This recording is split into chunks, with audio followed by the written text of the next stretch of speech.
국내국의 각 성전과 각 처소에서 예배드리시는 성도 여러분에게 우리 주 예수 그리스도의 은혜가 충만하기를 축복합니다.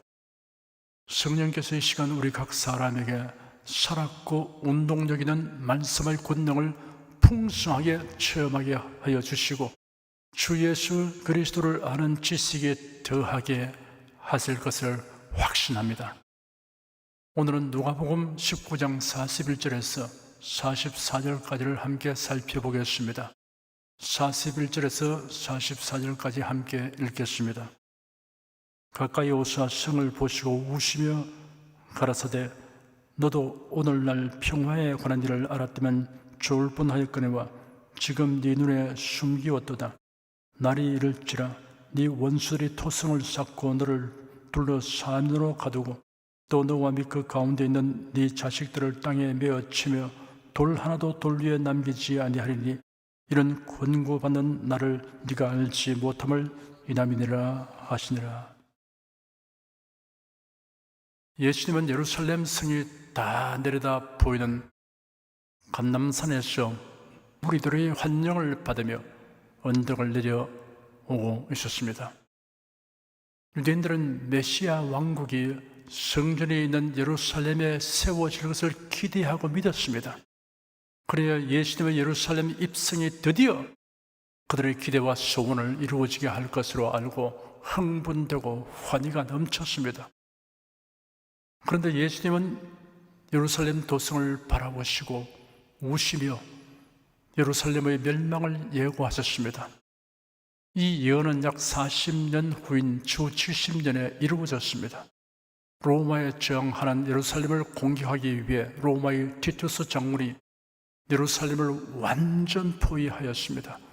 성 안에는 양식이 떨어져서 수많은 사람들이 굶어 죽었습니다. 성문이 굳게 닫혔기 때문에 로마 군대는 예루살렘 성벽 가까이에 언덕과 방벽을 쌓아서 공격하였습니다. 예루살렘 성은 불길에 휩싸였습니다. 성 안으로 침투한 로마 군대는 성 안에 아직 살아있는 사람들을 잔혹하게 전멸시켰습니다. 사람들이 흘린 피가 시내처럼 흘렀습니다. 성전이 불타고 건물에 사용된 금이 녹아서 성전 건축에 사용된 돌과 돌 사이에 스며들었습니다. 군사들이 금을 취하려고 돌을 모두 해체하였습니다. 그래야 예수의 예언대로 돌 하나도 돌 위에 남기지 않고 말았습니다. 너도 오늘날 평화에 관한 일을 알았다면 좋을 뻔하였거니와 지금 네 눈에 숨기었도다. 이런 권고받는 나를 네가 알지 못함을 이남이니라 라고 예수께서 말씀하셨습니다. 당시 유대인들은 평화의 복음, 곧 하나님과 화목하게 하는 복음인 예수님이 오셔서나 알지 못하였습니다. 그들의 시대에 그들이 살고 있는 곳에 예수님이 오셔서 구속의 복음을 전하였으니 그들에게는 하나님의 돌보심을 바랄 수 있는 특별한 기회가 주어졌습니다. 그런데도 이런 사실을 알지 못했습니다. 메시아가 이스라엘의 왕으로 오셔서 통치하실 것으로만 알고 있었습니다. 편견과 아집과 교만으로 인하여 그들의 눈과 귀가 멀었으며 마음이 둔하여 깨닫지 못하였습니다. 전에 예수께서 그들의 실상에 대하여 지적하시기를 이 백성들의 마음이 완악하여져서 그 귀는 듣기에 둔하고 눈은 감았으니 이는 눈으로 보고 귀로 듣고 마음으로 깨달아 돌이켜 내게 고침을 받을까 두려워함이라 하였느니라 하였습니다. 듣고 보아도 깨닫지 못하는 이유는 마음이 완악했습니다. 자신이 원하고 정해놓은 메시아에 대한 관념이 주님께서 하시는 말씀에 의하여 교정되는 것을 두려워했던 것입니다. 말세지 말에 처한 오늘날의 사람들은 어느 시대의 사람들보다 복스러운 기회를 많이 부여받았습니다. 복음을 자유롭게 듣고 전할 수 있습니다. 성경을 개인이 소지하며 언제라도 읽을 수 있습니다. 간구하면 성령 충만을 받을 수 있습니다. 그러니 오늘날 복음을 거부하거나 왜곡되게 믿는 사람들은 예수님 당시의 유대인들보다 아집과 교만이 더 강하고 미련한 인생들입니다.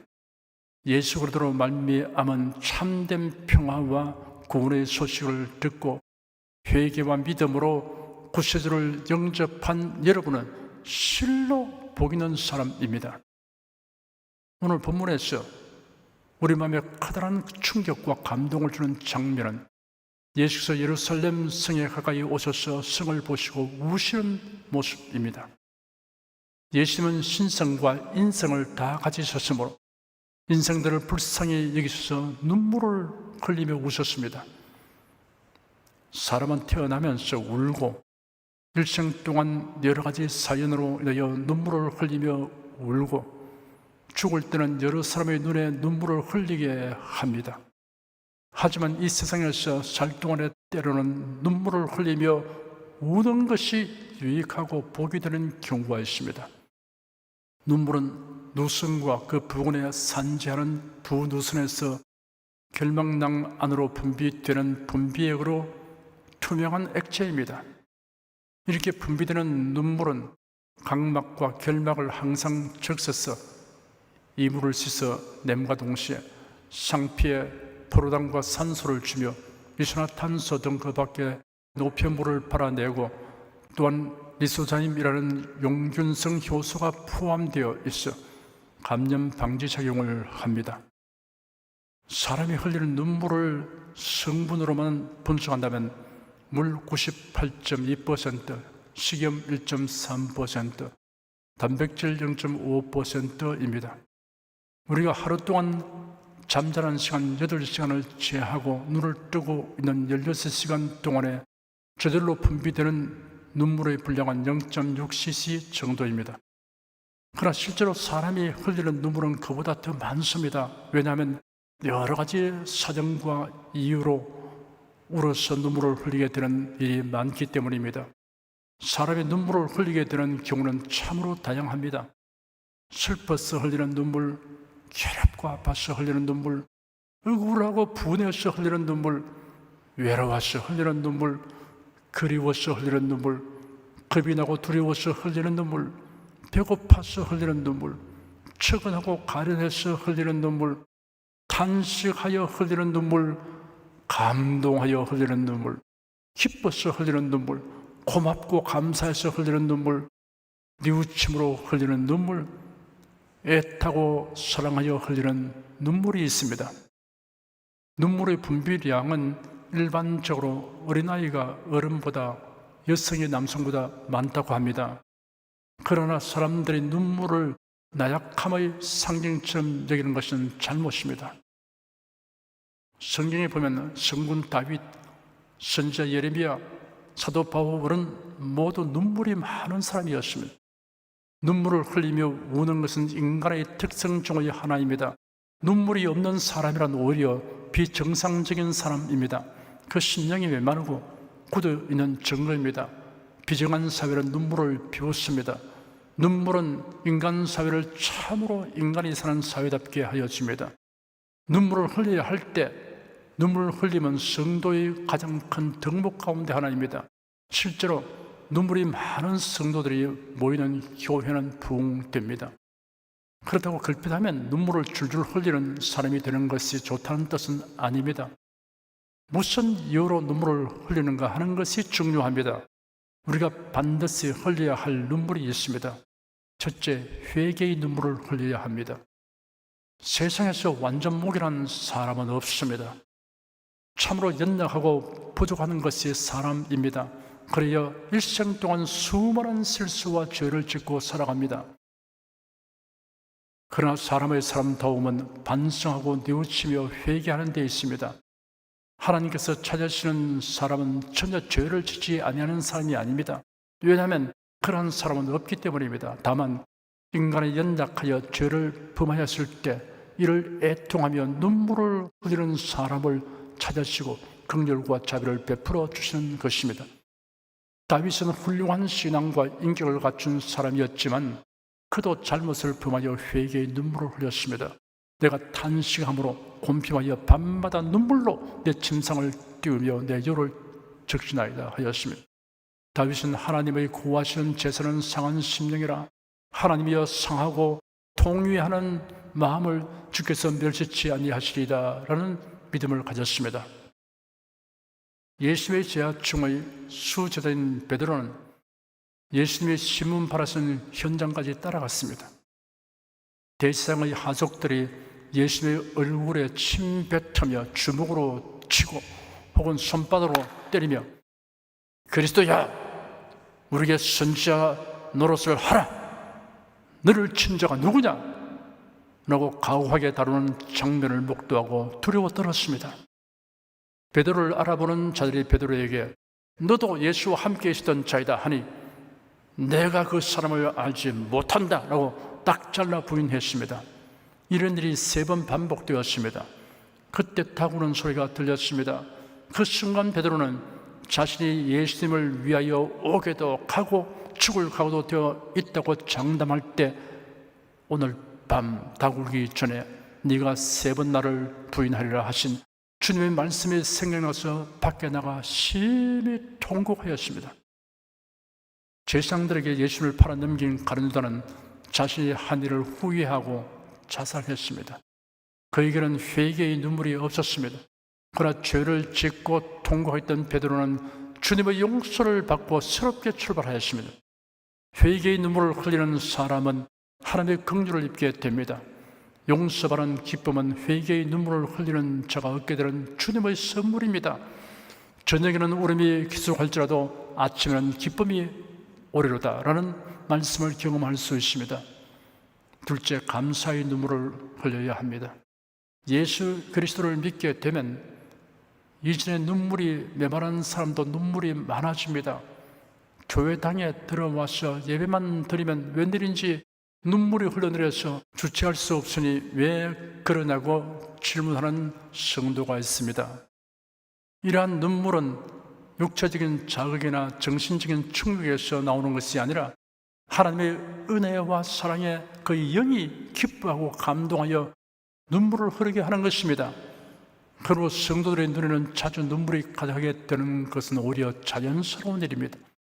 여러분 중에는 눈물로 얼룩진 성경을 가진 분이 많이 있을 것입니다.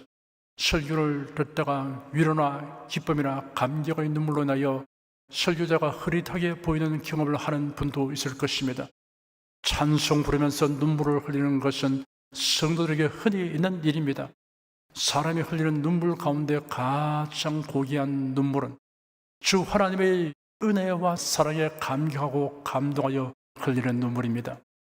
눈물의 가치는 그 사람의 세상적 신분과 지위에 관계되지 않습니다. 세상에서 빛이 나게 여기는 한 여인이 흘린 눈물에 관한 아름다운 이야기가 성경에 기록되어 있습니다. 예수께서 어떤 바리새인의 식사 대접 자리에 초대받아 갔습니다.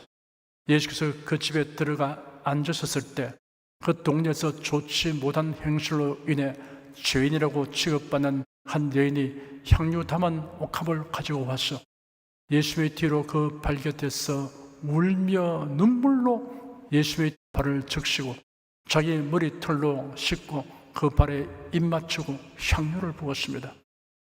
예수를 초대한 바리새인이 이것을 보고 예수에 대하여 속으로 생각하기를 이 사람이 만일 선지자라면 이 여자가 죄인인 줄을 알았으리라 하였습니다. 그래서 예수께서 바리새인 시몬에게 어떤 사람에게 많이 빚진 사람과 적게 빚진 사람이 모두 탕감받았을 때 둘 중에 누가 그 사람을 더 사랑하게 되냐라고 질문하였습니다. 시몬이 대답하기를 제 생각에는 많이 탕감함을 받은 자입니다 하니 예수께서 그에게 네 판단이 옳다 하시고 여자를 돌아보시며 시몬에게 이르시기를 이 여자를 보느냐 내가 네게 말한다 저희 많은 죄가 사하여 졌도다 이는 저희 사랑함이 많음이라 사함을 바라는 일이 적은 자는 적게 사랑하느니라 하셨습니다. 그런 후에 그 여자에게 이르시기를 네 죄사함을 얻었느니라 라고 선포하였습니다. 하나님의 은혜와 사랑에 감격하여 눈물을 흘리게 되는 사람이 참으로 복 있는 사람입니다. 셋째, 눈물을 흘리며 간절하게 기도하는 때가 있어야 합니다. 눈물을 흘리며 구하는 기도는 애타고 간절하면서 나오는 기도입니다. 이는 머릿속에서 맴도는 기도가 아닙니다. 심령 속에서 넘쳐나오는 애절한 기도입니다. 우리의 기도가 눈물을 쏟게 하는 간절한 기도일 때 하나님께서 깊은 관심을 가지시고 들으십니다. 다윗은 병들었을 때 혹은 환난 중에서 눈물을 흘리며 부르짖어 기도했습니다. 시편에 기록하기를 나의 유리함을 주께서 계수하셨으니 나의 눈물을 주의 병에 담으소서. 이것이 주의 측에 기록되지 아니하였나이까. 내가 아뢰는 날에 내 원수가 물러가리니 하나님이 나를 도우심인 줄 아나이다. 이 시편에는 다윗이 가드에서 블레셋 사람에게 잡힌 때라는 제목이 붙어 있습니다. 시편 39편에서는 여호와여 나의 기도를 들으시며 나의 부르짖음에 귀를 기울이소서. 내가 눈물 흘릴 때 잠잠하지 마옵소서. 대저 나는 주께 객이 되고 거류자가 됨이 나의 모든 열조 같으니이다. 주는 나를 용서하사 내가 떠나 없어지기 전에 나의 건강을 회복시키소서 하였습니다. 유다왕 히스기야가 중병이 들었을 때 선지자 이사야가 와서 그에게 이르기를 여호와께서 이같이 말씀하시기를 너는 네 집에 유언하라.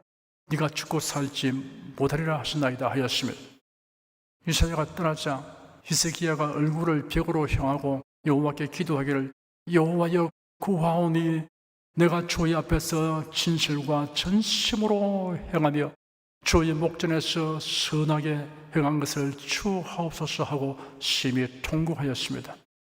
얼마 지나지 않아서 여호와의 말씀이 이사야에게 임하여 너는 가서 히스기야에게 이르기를 네 조상 다윗의 하나님 여호와께서 이같이 말씀하시기를 내가 네 기도를 들었고 내 눈물을 보았노라.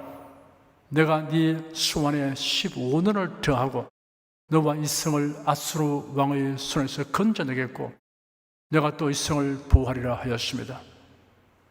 넷째, 공경에 처한 이웃을 동정하고 가족이나 다른 사람의 영혼이 잘되기 위하여 애통하는 눈물을 흘려야 합니다. 어거스틴의 어머니 모니카는 세속과 이단에 빠진 아들이 어디를 가든 쫓아다니며 애타게 기도함으로 그 눈에는 눈물이 마를 겨를이 없었습니다. 결국 어거스틴은 변화되어 성자로 불리게 되었고 교회 역사에 큰 영향을 미치는 위인이 되었습니다. 선지자 예레미야는 자기 민족을 위하여 많은 눈물을 흘렸습니다. 너희가 이를 듣지 않으면 나의 신령이 너희 교만을 위하여 은근히 곡할 것이며 여호와의 양무리가 사로잡힘을 위하여 눈물을 흘려 통곡하리라. 처녀 내 백성의 파멸을 위하여 내 눈에 눈물이 시내처럼 흐르도다. 내 눈에 흐르는 눈물이 그치지 아니하고 쉬지 아니하며 여호와께서 하늘에서 살피시고 돌아보시기를 기다리는 도다라고 성경에 기록되었습니다. 바울 사도 역시 눈물이 많은 사람이었습니다. 그가 예루살렘으로 가는 도중에 밀레도에서 사람을 에베소로 보내어 교회 장로들을 청하였습니다. 그들이 도착하니 그들에게 말하기를 아시아에 들어온 첫날부터 지금까지 내가 항상 너희 가운데서 어떻게 행한 것을 너희도 아는 바니 곧 모든 겸손과 눈물이며 유대인의 간계를 하여 당한 시험을 참고 주를 섬긴 것과 유익한 것은 무엇이든지 공중 앞에서나 각 집에서나 끊임이 없이 너에게 전하여 가르치고 유대인과 헬라인들에게 하나님께 대한 회개와 우리 주 예수 그리스도께 대한 믿음을 증거한 것이라. 내가 떠난 후에 흉악한 이리가 너에게 들어와서 그 양들을 아끼지 아니하며 또한 너희 중에서도 제 아들을 끌어 자기를 쫓게 하려고 어그러진 말을 하는 사람들이 일어날 줄을 내가 아노니 그러므로 너희가 일깨어 내가 3년이나 밤낮 쉬지 않고 눈물로 각 사람을 훈계하던 것을 기억하라 하였습니다. 고린도 후서에는 내가 큰 환난과 애통한 마음이 있어 많은 눈물로 너에게 쓰노니 이는 너희로 근심하게 하려 한 것이 아니요 오직 내가 너희를 향하여 넘치는 사랑이 있음을 너희로 알게 하려 함이라 하였고 빌립보서에서는 형제들아 너희는 함께 나를 본받으라. 또 우리로 본을 삼은 것 같이 그대로 행하는 자들을 보이라. 내가 여러 번 너에게 말하였거니와 이제도 눈물을 흘리며 말하느니 여러 사람들이 그래도 십자가의 원수로 행하느니라 라고 기록되어 있습니다. 어떠한 국가나 사회에도 다른 사람의 눈에 피눈물을 흘리게 하는 자들이 있으나 한편으로는 이웃을 동정하고 다른 사람의 영혼이 잘 되기 위하여 눈물을 흘리는 사람이 있기에 인류 사회가 유지되고 있습니다. 눈물이란 혈관이 없는 각막을 적셔 영양을 공급하며 눈의 건조를 막고 안구 표면을 세척하는 역할만 하는 것이 아닙니다. 눈물이 있는 곳에 치료가 임합니다. 눈물이 있는 곳에 용서가 임합니다. 눈물이 있는 곳에 구원의 은총이 임합니다. 눈물이 있는 곳에 은혜가 임하고 은혜가 임하면 눈물이 흐릅니다. 회개의 눈물, 감사의 눈물, 환난 중에 하나님께 간구하며 흘리는 눈물, 불우한 이웃을 위하여 동정하고 가족과 다른 사람들의 영혼이 잘되기를 위하여 흘리는 눈물을 하나님께서 유심히 보십니다. 하나님께서 내가 너희 기도를 들었고 네 눈물을 보았노라 하시며 은총을 베푸십니다. 다시 본문에 기록된 장면을 살펴봅시다. 예수께서 예루살렘에 가까이 오셔서 도성을 보시고 눈물을 흘리셨습니다. 그를 환영하는 무리들이 개가를 부리며 환희에 차 있을 때 예수는 한 세대 안에 무서운 재난과 비참한 일들이 예루살렘에 닥칠 것을 얘기하면서 눈물을 흘리셨습니다. 성경에는 얘기를 포함하여 예수께서 눈물을 흘리신 장면이 모두 3번 기록되어 있습니다. 요한복음 11장에도 예수의 눈물을 흘리신 장면이 기록되어 있습니다. 베다니에 살고 있는 마르다와 마리아가 그들의 오라버니 나사로가 병들어 위급한 층에 있음을 사람을 예수님에게로 보내어 알리셨습니다. 예수님이 베다니로 오셨을 때는 나사로가 장사된 지 나흘이 지난 후였습니다. 예수님이 오셔서 마을 입구에 계신다는 증거를 받은 마르다와 마리아가 마을 입구까지 급히 달려나왔습니다. 조문객들은 마르다와 마리아가 무덤으로 가는 줄 알고 따라왔습니다. 예수는 마르다와 마리아를 비롯하여 조문객들이 우는 것을 보셨습니다. 심령의 비통이 계시고 불쌍히 여기신 예수께서 눈물을 흘리셨습니다. 다른 한 장면은 히브리서에 있습니다. 기록되기를 그는 육체에 계실 때 자기를 죽음에서 능히 구원하실 이에게 심한 통곡과 눈물로 간구와 소원을 올렸고 그의 경외하심을 위하여 들으심을 얻었느니라 하였습니다. 죄인들을 호소하기 위하여 십자가에 못 박혀 죽으실 때가 하루 앞으로 박두한 그 밤에 제 아들을 데리고 감람산 겟세마네 동산으로 가신 예수께서 심한 통곡과 눈물로 기도와 소원을 아버지께 올리신 사실에 대한 기록입니다. 성경에는 예수께서 미소를 지으시다거나 웃으시다는 기록이 없습니다. 그런데 예수의 눈물을 흘리며 우신 일은 3번이나 기록되어 있습니다. 예수께서 눈물을 흘리시고 우신 것은 사사로운 감정에 의한 것이 아닙니다. 인생들을 불쌍히 이기신 연고입니다. 계속적인 의미도 있습니다. 그러므로 주 예수 그리스도께서는 구속받은 사람들을 다시는 눈물 흘릴 일이 없는 아버지의 집, 곧 하늘나라에 들어가게 하여 주십니다. 이로 인하여 성도들은 부활의 날과 하늘나라를 사모하며 이런 찬송을 부를 수 있게 되었습니다. 은혜와 진리 찬양 229장을 다 같이 부르십니다.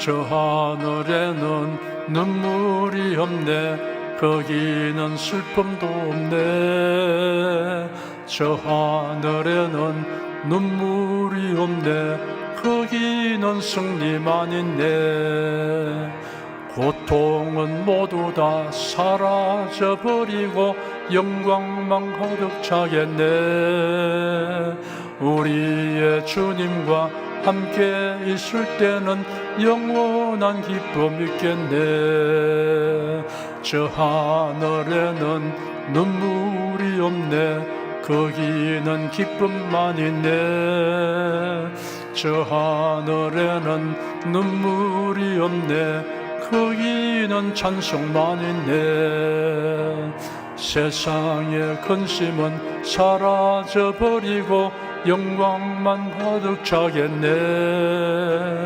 우리의 주님과 함께 있을 때는 영원한 기쁨 있겠네. 저 하늘에는 눈물이 없네. 거기는 즐거움 있네. 저 하늘에는 눈물이 없네. 거기는 사랑만 있네. 인간의 욕심은 사라져버리고 영광만 가득 차겠네. 우리의 주님과 함께 있을 때는 영원한 기쁨 있겠네. 요한계시록 21장에 이렇게 기록되어 있습니다. 내가 들으니 보좌에서 큰 음성이 나서 가로되 보라, 하나님의 장막에 사람들과 함께 있으며 하나님의 저희와 함께 거하시리니 저희는 하나님의 백성이 되고 하나님은 친히 저희와 함께 계셔서 모든 눈물을 그 눈에서 씻기시며 다시 사망이 없고 애통하는 것이나 곡하는 것이나 아픈 것이 다시 있지 않으리니 처음 것들이 다 지나갔음이로라. 기도하겠습니다. 우리 주 예수님이 인생들을 위하여 눈물을 흘리시며 오셨던 일들을 생각하며 그 사랑과 은혜에 감격합니다. 또한 우리가 마땅히 눈물 흘릴 일을 분별하게 하여 주시니 감사합니다. 그리고 영원히 눈물 흘릴 일이 없는 천국을 삼으며 살게 된 것을 기뻐하며 감사드립니다. 주 예수 그리스도 이름으로 기도드립니다. 아멘. 찬송가 141장을 부르십시다.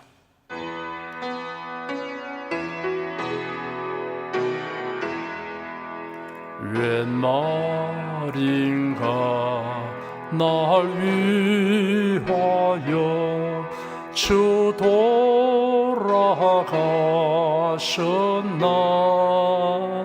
이 벌레 같은 날 위해 큰애 받으셨나.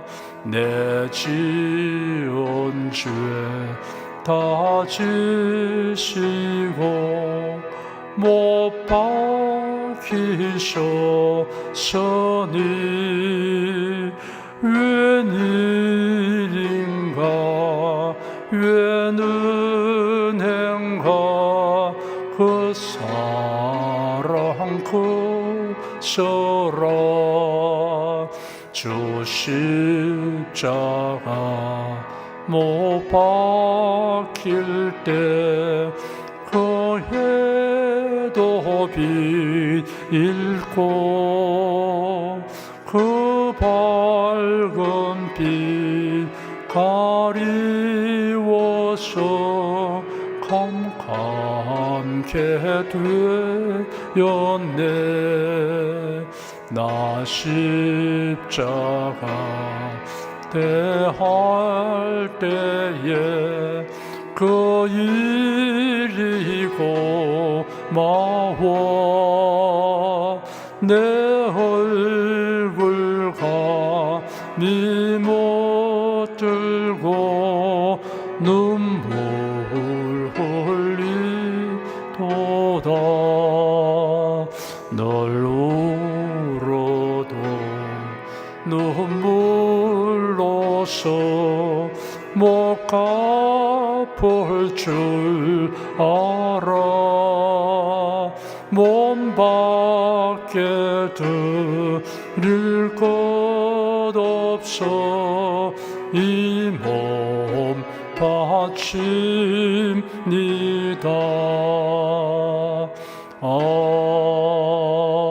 아멘.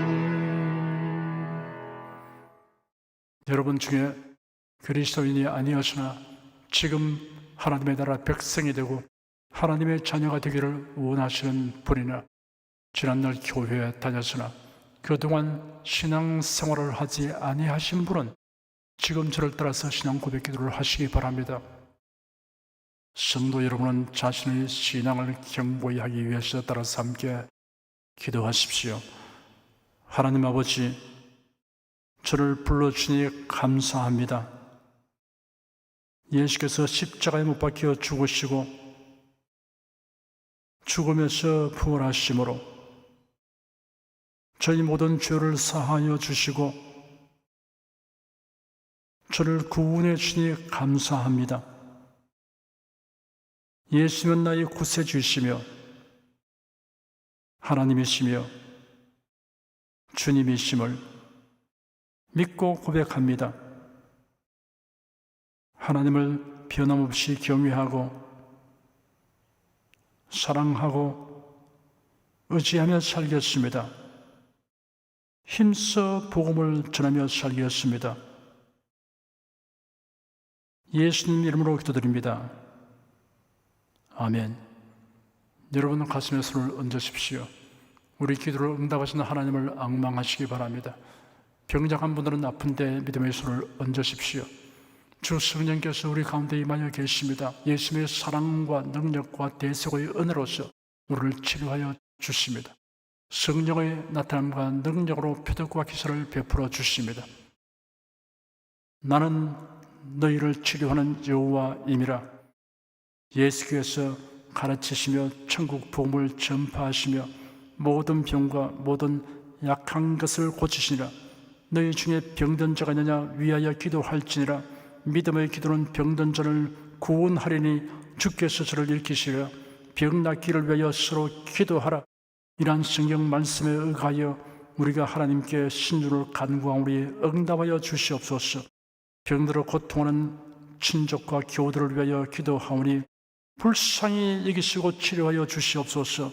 상한 몸, 병든 몸을 고쳐 주시옵소서.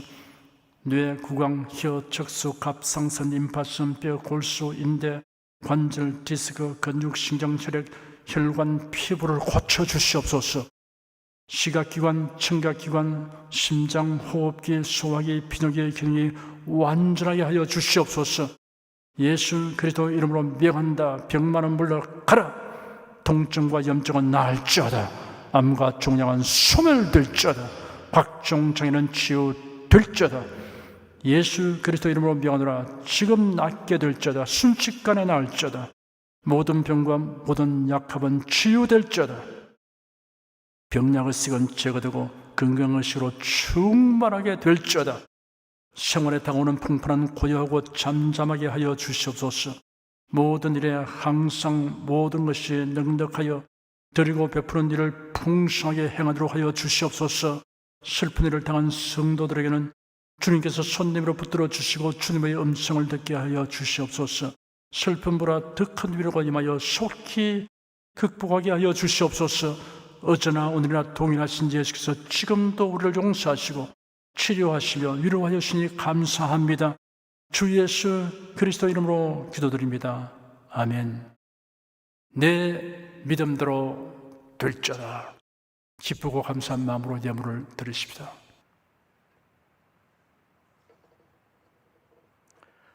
천지 만물을 창조하시고 주관하시는 거룩하신 하나님 아버지, 지난 한 주간 우리를 주님의 돌보시는 은혜 가운데 살게 하시고 오늘 거룩한 주일날에 성도들이 모여 신령과 진정의 예배를 드리게 하여 주시니 감사합니다. 이 시간 설교를 통하여 은혜와 진리의 말씀을 듣고 깨닫게 하시니 감사드립니다. 우리가 주님의 말씀대로 행하며 살기 원하오니 권능의 손길로 도와 주시옵소서. 주님께서 베풀어 주시는 은혜에 감사하며 정성껏 예물을 드리오니 기쁘게 받아 주시옵소서. 우리 주 예수 그리스도 이름으로 기도드립니다.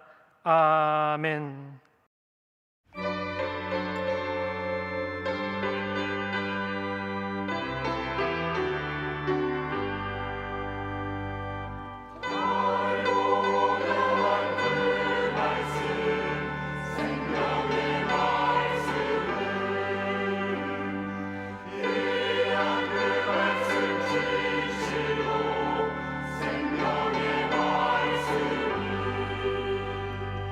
나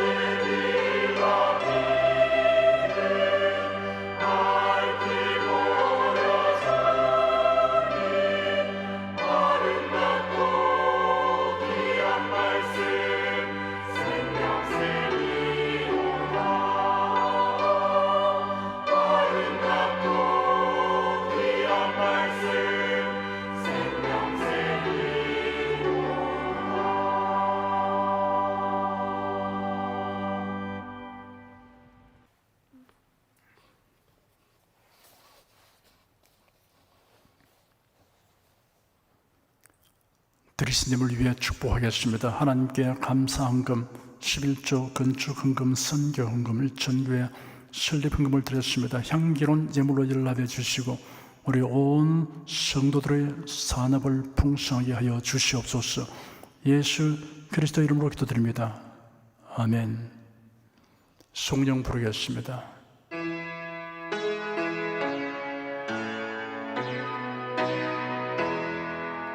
성부 성자 성령께 찬송과 영광 돌려보내세.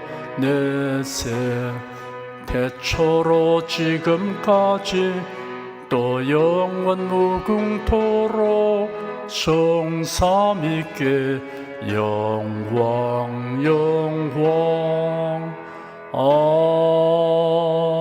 아멘. 우리 주 예수 그리스도의 은혜와 하나님 아버지의 사랑과 성령의 교통하심이 은혜와 진리 가운데 살아가는 모든 성도들을 위해 임하시옵기를 축원합니다. 아멘.